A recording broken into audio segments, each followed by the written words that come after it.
માંડ 30 કિલો લઈ શકે છે. ડીએપીમાં તો એમાંથી નહીં ખરાબ હોય, કોઈ માંડ 20 કિલો જ લઈ શકે, 20% છોડ લઈ શકે. એની પાછળનું કારણ શું છે કે જ્યારે આપણે ડીએપીનો છંટકાવ આપણે ડીએપી પાયામાં વાવ્યું બરોબર વાવણી વખતે, એટલે થાય હું ડીએપી એક રાજા જેવું કામ એક રાજા જેવું કામ કરે કે જ્યાં પડ્યું હોય ત્યાં ત્યાં પડ્યો નહીં. યુરિયા જેવું કામ નહીં કે જમીનમાં ઊંડે ઉતરી જાય અથવા તો હવામાં ઉડી જાય, એના જેવું કામ નહીં. ડીએપીનું હાવ આળસું હોય, એનો કણ હાવ આળસું હોય, જ્યાં આપણે નાખ્યું ત્યાં ત્યાં પડ્યો રહીએ બરોબર. એટલે આપણે પાયામાં મૂળની નજીક આપણે જેમ બને એમ જે બીજ વાવતા હોય તો એની નજીક વાવવાનું હોય બરોબર.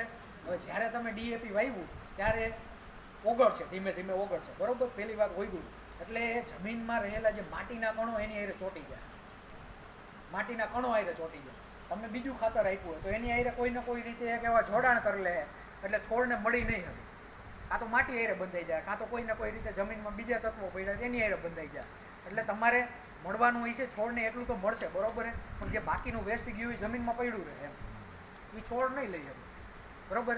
એટલે કહું કે ડીએપીની આમાં હાલત સાવ ખરાબ હોય, માંડ છોડ 20% જ લઈ શકે એમ, બાકીનું 80% એ વેડફાવાનું બરોબર ને. એટલે આ ડીએપીની વાત કરી કે ડીએપીના કિસ્સામાં કેવું હોય કે આપણે મોટા ભાગે છોડની નજીક આપવાની વાત કરી બરોબર. હવે જે એ નેનો ડીએપી એ જે આપણે સાદું ડીએપી માત્ર 20% વપરાય એની સામે જે આ નવું ડીએપી લઈ આવ્યા, ઓલું નેનો યુરિયાની જગ્યાએ નેનો યુરિયા લઈ આવ્યા, આ નેનો ડીએપી લઈ આવ્યા. હવે આમાં કેવી રીતે કરવાનું